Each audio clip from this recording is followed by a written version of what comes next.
זה אין לי מושג. בדיוק. זה הכי אמרה, תתמקמו בנחת ותראו שזה... וגם מה שטוב כאן זה שאנחנו יותר מול, ננסה מול, כי אז זה גם שומע אותנו יותר טוב. נראה פה. כן, זהו, אולי רציתי לך תקרבי, כי יש אותם בהקיר. מצוין, ככה זה נראה לי מעולה. כן, זה גם ישמעו אותנו יותר טוב ככה, נכון? היי, עדי, מה שלומך? אני נכנסתי לך לדברים מה את אומרת. זה נחמד. היי, עדי, מה שלומך? היי, אנה, מה נשמע? בסדר, בסדר, איזה כיף לנו. אנחנו בעוד סרטון של שאלה תשובה. ברוכים הבאים. ברוכים הבאים והבאות. אנחנו כאן כל פעם נציג שאלה, זה הפורמט של הסרטונים שלנו. שאלה שעולה מתחום הזוגיות, זוגיות א', ב', ג', ד', בשלבים שונים של החיים, וכל פעם נתמקד, נעשה זום אין על שאלה, והשאלה הראשונה שאנחנו נתייחס אליה, אז השאלה הראשונה שקיבלנו מכם זה האם אפשר לבוא לטיפול זוגי כשרק אחד מהצדדים מגיע? אז מה התשובה שלנו? קודם כל, מה את אומרת, עדי, כמטפלת זוגית, מה דעתך?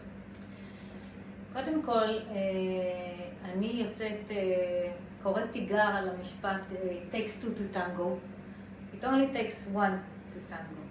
כי ברגע שמישהו רוצה ומוכן ובעניין של לעשות עבודה עם עצמו, הוא כבר עושה איזשהו שיפט בכל הדינמיקה הזוגית. מכיוון שהוא רואה את הדברים בצורה אחרת, הוא מגיב לדברים בצורה אחרת, הוא חווה אותם אחרת. לצורך העניין, הוא חווה את התסכול של הפרטנר שלו, כבר לא כמשהו מאיים, אלא הוא מבין מה עובר עליו, למה הוא מתוסכל. כל הנקודת מבט שלו על הפרטנר שלו משתנה. ולכן כל הדינמיקה הזוגית מקבלת שיפט, כן, במקום אחר. זאת אומרת, זו בעצם הגישה המערכתית שבאה ואומרת, מספיק שאיבר אחד בתוך המערכת, חלק אחד בתוך המערכת יעשה שינוי, אז כל המערכת משתנה.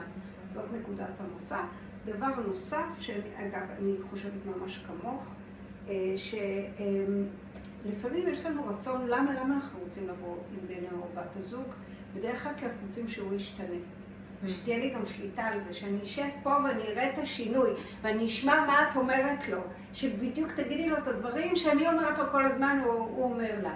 אז כאן דווקא ההפרדה הזאת, זאת אומרת, הדבר הראשון שמגיעים אליי עם רצון, בואי תעשי לנו את החיבור, בואי תלמדי אותנו ביחד, אני אומרת, הטיפול הזוגי מתחיל בזה שאנחנו קודם כל עושים הפרדה. את זה את, הוא זה הוא, וכל אחד יעשה את הדרך שלו, את המסע שלו, את הלמידה שלו. אני לא יכולה לרצות בשבילך או בשבילך ולא יכולה לעשות לך את השינוי. אני לוקחת אחריות אישית עליי, ושאני יושבת שהנועץ או המטופל יושב לבד שם בחדר, הוא לוקח אחריות על הדרך שלו.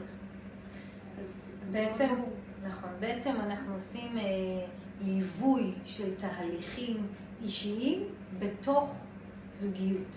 וגם חשוב מאוד מאוד לזכור שבסוף המקום היחידי שאנחנו יכולים לקחת עליו שליטה ולנהל אותו, זה אנחנו את עצמנו. בקושי שליטה, הייתי אומרת, השפעה. זאת אומרת, אני בכלל אומרת, בטח אחרי 7 באוקטובר זרקנו את המושג שליטה. אין שליטה, אין, אבל על מה אפשר להשפיע? אז בבוטום ליין כן, ואפילו אני אומר מעניין מה דעתך, האם זה חייב להיות אצל אותה דמות, זאת אומרת ששנינו נלך לאותו יועץ או מטפל, או שלא דווקא. או זה חייב להיות באותו זמן, אני עכשיו התחלתי החודש, גם אתה, גם את. אז קודם כל מעולה, שני דברים. קודם כל חשוב מאוד מאוד מאוד ללכת למישהו שמתחברים אליו. זה ביצת זהב. תגיעו למטפל, למאמן, למה שאתם רוצים שככה, יש לכם את זה, יש את הדיבור, יש את הווייב, יש את הוואו, זה הכי חשוב.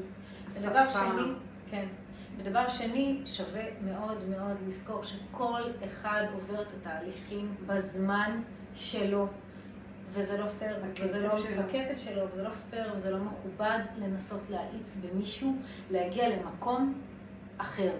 ואת יודעת מה גם, זה לא חייב להיות מישהו למשל לא רוצה טיפול אישי. אני הולכת לקורס מסוים, אני עוברת סדנה מסוימת, אני לומדת הגות וקבלה, ודרך זה אני אעשה את העבודה שלי, אני בשיעור מגירות, שם אני אעשה את העבודה שלי. למרות שאנחנו, כל אחד מאיתנו גם מייעצת אישית, אני בהחלט יכולה להגיד ששינויים, טרנספורמציות, התפתחות קורית לא רק בטיפול אישי. אז תעשה את הדרך איך שאתה חושב. מסכימה איתך מאוד.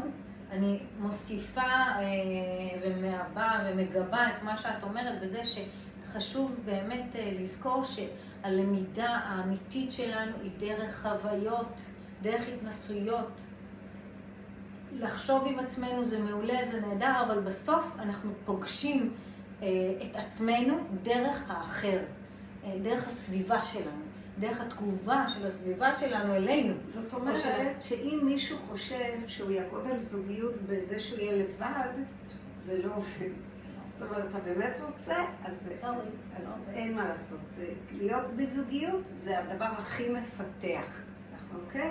אבל תוך כדי זה ללמוד ולנוע ולא להישאר באותו מקום. נכון, ועוד דבר נוסף אחרון, כי כבר נגמר לנו הזמן, אבל קחו בחשבון שנכון שזוגיות של פרטנר היא הזוגיות, היא המראה הכי אמיתית שלנו, גם הכי לא פשוטה שלנו, אבל זוגיות קיימות בכל מיני נקודות בחיים.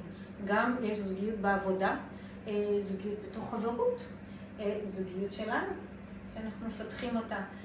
פרטנרשיפ, כן? שותפויות. כן, כן. זה גם זוגיות שאנחנו לומדים מהן, אנחנו מקבלים מהן המון אינפורמציה על עצמנו. ובעיקר, תהיו בזוגיות שהיא טובה, שהיא מרחיבה אתכם, שהיא מפרגנת לכם. מיטיבה איתכם. כן. זה נקרא מרחב מיטיב. וזה הטיפ הכי חשוב. נהדר. תודה רבה. תודה רבה, ביי.